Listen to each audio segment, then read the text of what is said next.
हम्बा हम्बा रम्बा रम्बा कम्बा कम्बा। दोनों चिलगुझे मस्ती कर रहे थे, तभी हादसा हो गया। कालू ने मुन्ना को बचाया। मैं मरी जाऊंगा भगवान। मुन्ना रोकर अपनी माँ के पास जाने लगा। मुन्ना जाकर अपनी माँ से झूठ बोला। मैंने कुछ नहीं किया। तो इसकी माँ ने कालू का पिछवाड़ा लाल कर दिया। मारो, हमको जिंदा मत छोड़ो सालो। कालू ने रोकर अपनी माँ से पूरी बात बताई। मेरे साथ अन्याय हुआ है। तब उसकी माँ ने भी जाकर मुन्ना का भी गोदाम सुझा दिया। दोनों मुर्गियाँ लड़ने लगी। अरे कौन भौंक रहा है ये बदतमीज? तभी वहाँ मुन्ना का बाप जोगिंदर आ गया जोगिंदर खराब भाई जो और लड़ाई सुलझाने लगा। वरना तेरी दादागिरी निकाल दूंगा मैं। मुर्गा अपना खाल उतारा और पानी में कूदा।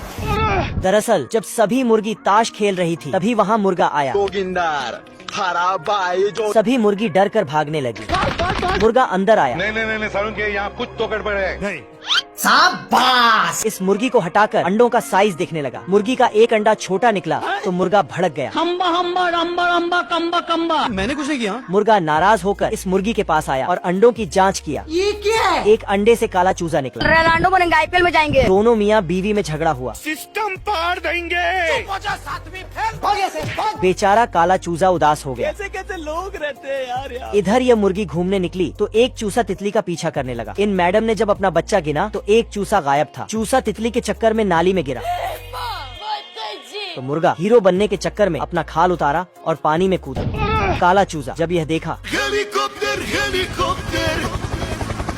काला चूजा ने इसकी जान बचाई। ये बतख भागते भागते थक जाती है। आज मैं मर गया। इधर साला ये लोमड़ा हथौड़ा लेके इनके पीछे ही पड़ जाता है। ये क्या बच्चा ही अपने माँ को बिठा के भाग रहा है? आप कौन? आपका क्या नाम है? लोमड़ा बतख को पकड़ के डरा रहा था, तभी बच्चा लोमड़ा को खिलौने की तरह उससे खेलने लगता है।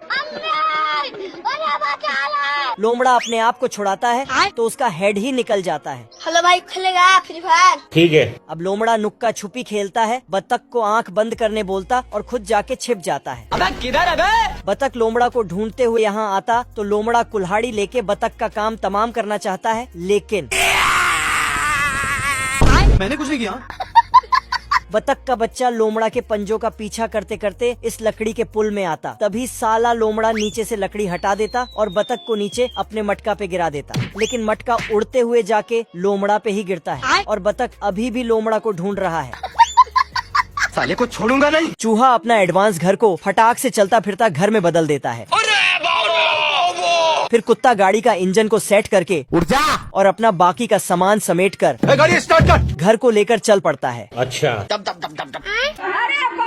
रास्ते में जाते जाते चूहा चाय बनाने के लिए झरने से पानी ले लेता है। टेक्नोलॉजी। फिर साला रास्ते में ही गाड़ी से चलते चलते दूसरों का मक्का भी तोड़ लेता है। अरे खतरनाक लोग हैं। कुत्ता इस गाय को घास दिखा के बुलाता है आजा। और चूहा चुपके से गाय का दूध निकाल लेता है।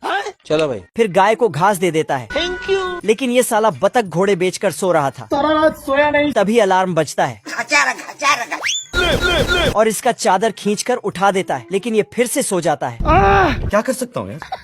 पर तभी चूहा एक एडवांस बटन दबाता है तो इसका बेडरूम बाथरूम में बदल जाता है। जय हिंद दोस्तों। फिर चुल्लू भर से थोड़ा ज्यादा पानी में नहाने लगता है। बहुत मजा आ रहा है यहाँ पे। फिर चूहा एक और बटन दबाकर बाथरूम को बदलकर डाइनिंग रूम बना देता है। फिर चूहा खाना लाता है। रोटी खा लो। ये बतख पेड़ का डाली काट देता है और उसमें काला गम लगा देता है। तभी एक गिलहरी नींद में चलते हुए आता है तो फिर से चलता है। ये क्या है? लेकिन उछल कर अंदर चला जाता है। देख लो भाई। गिलहरी दूसरे गिलहरी को खींच के उठाता है पर इसके हाथ में गम लटक जाता है। अब देख तू। लेकिन जब गम को छुड़ाने की कोशिश करता है तब उल्टा और ही चिपक जाता है। तो इसको इसी तरह खींचकर बाहर ले जाता है। लेकिन तभी गिलहरी का गम छूट जाता है। लेकिन ये साला बतख एक लंबा कैंची लेके गिलहरी को डराने लगता है। किधर है बे? मैंने कुछ नहीं किया। फिर गिलहरी अपने काम में लग जाता है पर तभी बतख कैंची से यहाँ पे क्या हो रहा है? और उसका डाली ही काट देता है। पर बतख थोड़ा सा अच्छाई दिखाता है। लो भैया। बाप रे। Thank you. लेकिन वो सिर्फ ज्यादा देर तक मस्ती करने के लिए था। गिलहरी इधर उधर भागने लगता है और बतख अपना कैंची उसके पीछे दौड़ाने लगता है। गिलहरी दौड़कर जाके अपने भाई को बताता है। हम्बा हम्बा रम्बा रम्बा कम्बा दुम्बा दुम्बा। लेकिन गिलहरी का भाई ये मानने को तैयार ही नहीं था और एटीट्यूड से चलते हुए बाहर जाता है। लेकिन तभी ओ भाई ये क्या है? फिर ये दोनों डंडा लेकर बाहर उस दानव को मारने जाता है। रुक जा, आजा आजा आजा। पर दानव मतलब कैची इसके पीछे ही रह जाता है। साला दूसरे गिलहरी के परछाई को दानव समझकर मारने लगता है, लेकिन कैची पीछे से। और फिर गिलहरी मैंने कुछ नहीं किया। तभी इसका भी काट देता है डंडा। कैची को देखकर दोनों भाग जाता है। फिर कैची इनका अखरोट चुराने लगता है, जिससे गिलहरियों को शक होता है। फिर नीचे देखा तो पता चला ये दानव नहीं बल्कि बतख है। साले को बम से उड़ा दूंगा। फिर ये दोनों मिलके एक पत्थर को कैची में पकड़ा दिया तो बतख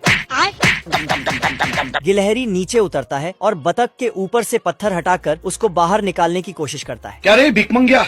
लेकिन बतख का मूड खराब था, इसलिए ये गिलहरियों के पीछे दौड़ पड़ता है और डालियों पर से सर्कस करने लगता है। पर तभी गिलहरियां पत्ती में छिप जाता है तो बतख उसे ढूंढ नहीं पाता है, तो जाके घास काटने का मशीन ले आता है और पूरा पेड़ पर दौड़ाने लगता है।